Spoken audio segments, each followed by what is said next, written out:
All right, my name's Austin, and this is my next video on why I love the novel Infinite Jest.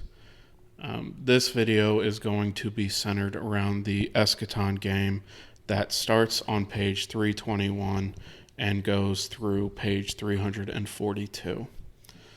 So, without getting into any of the details, eschaton is a game that is built off the backbone of this Cold War era game theory simulation, where you have different world powers like America NATO, Soviet Union Warsaw Pact, like these different world powers with different levels of megatonnage that can attack each other, that are trying to produce the greatest ratio of inflicted damage to suffered damage, right? They want to have the best ratio of how much damage they've done throughout the world to how much damage they've taken themselves. And yeah, I mean, it's sort of split up. Like I said, you have the two major world powers in America and the USSR.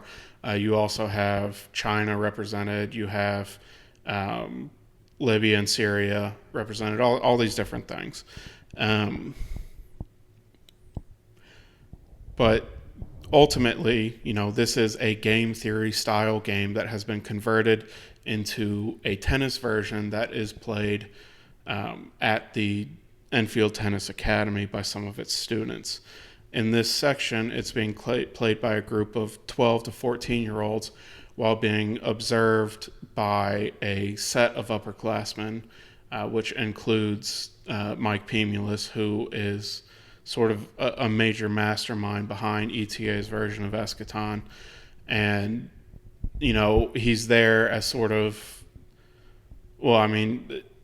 he functions as like this philosophical describer of what eschaton is and what it's supposed to be. And, if you read through the section, that the game goes in the exact way that it's supposed to, where different countries are using their nukes in the way that they're supposed to and making decisions within the rules of game theory logic. And I think the section even mentions the term like the cold remorseless logic of game theory, something like that, not entirely sure.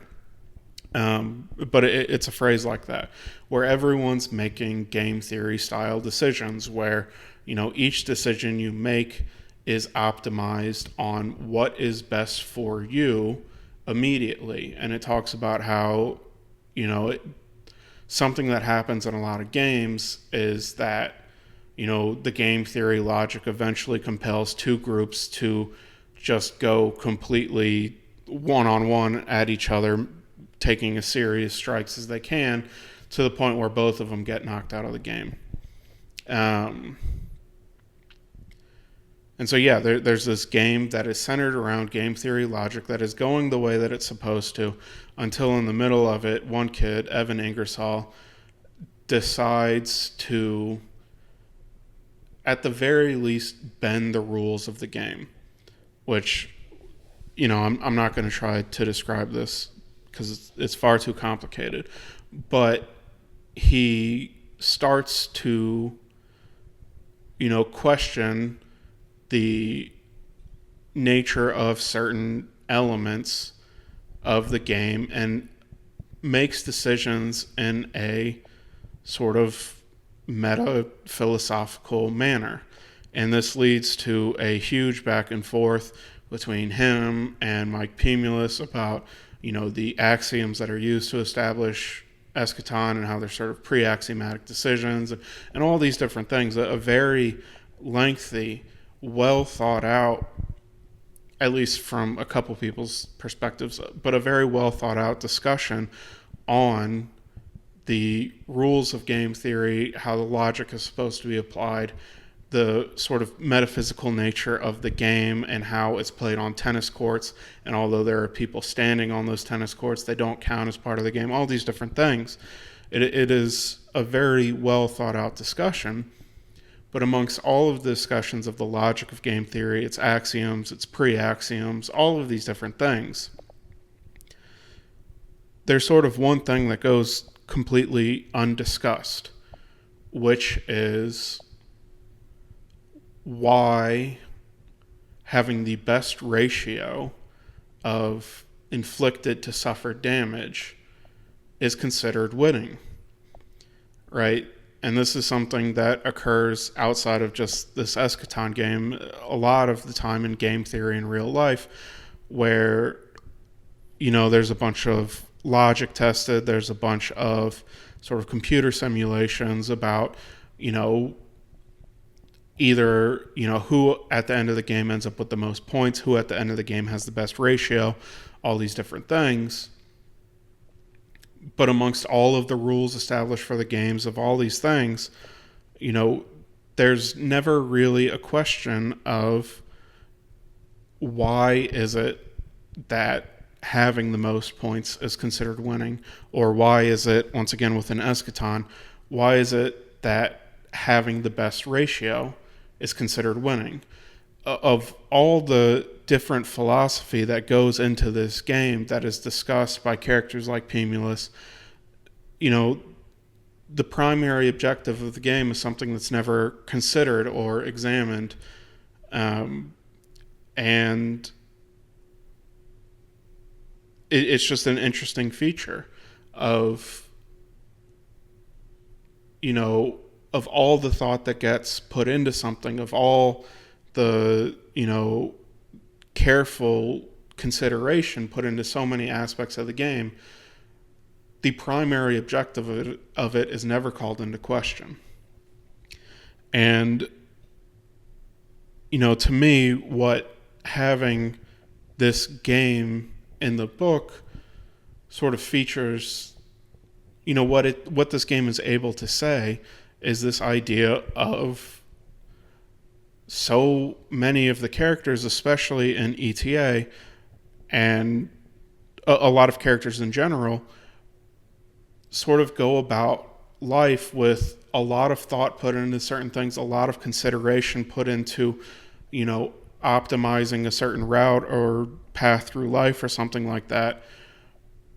But at the end of the day, they never ask themselves what it is they're pursuing, and more importantly, why it is they're pursuing that. Even if they have certain individual pursuits that they understand, simplest example being winning a tennis game, winning a tennis match, or, doing well on the ACTs or whatever. They have sort of these objectives, and they have it in their mind that doing well in these things is good, but they never really ask themselves why that is their objective. What do they think this is going to get them? And this is a potentially flawed way to go through life. There's a series of characters where, it doesn't exactly lead to major consequences, but there are a number of characters, I think Hal is probably the best example within the ETA world, where moving about life in a way where you're pursuing a certain objective without asking yourself why is, it's eventually ramping up to something far more serious. That, although he's accomplishing pretty much everything he's trying to accomplish, he's putting himself in a really challenging position in the process. And this is something that I think within the book itself, like within, the actual layout of the book, the eschaton game occurs immediately before the main Boston AA meeting. Right, the eschaton game ends on page 342, and the AA meeting that is discussed in detail begins on 343, right? They're immediately back to back. And then also within the novel, they occur on the same day, which would be November 8th of the year of the Dependent Adult Undergarment. And, I do think it's almost certainly intentional that these things are back to back, and I think it's very intentional that they take place on the same day, because, once again, these are things that highlight the difference in one another, or the differences highlight certain key aspects of one another. And one of the things that gets mentioned in the Boston AA meeting is this concept of that gets sort of simplified into the cliche, my best thinking got me here, right? I'm in this AA meeting, my best thinking got me here. And it having to be one of the things that you sort of have to unlearn of, this concept of pursuing an objective without understanding why. Because, pretty much every character that ends up in the AA meeting, whether or not they know it, or maybe it happened so early in life that they weren't even aware of it happening, but there's just this certain philosophy of not understanding what it is you're trying to attain, and how pursuing something without understanding why you're pursuing it can land you in a very poor position. And the idea of my best thinking got me here, of, you could accomplish many things that you set out to accomplish, and that can trick you into believing that you have a good idea of what's going on with your life. But sort of that way of thinking can land you in a very negative situation. And so, I think the Eschaton game is really interesting because it shows sort of how much thought and consideration a person or a group of people can put into something without asking some very basic high-level decisions, and how the refusal to consider this in one's life, the refusal to consider why I am pursuing what I'm pursuing, why I consider the things that I'm pursuing to count as success or to count as something good, how that can have serious negative consequences for a person. And I think it's done really well. Anyways.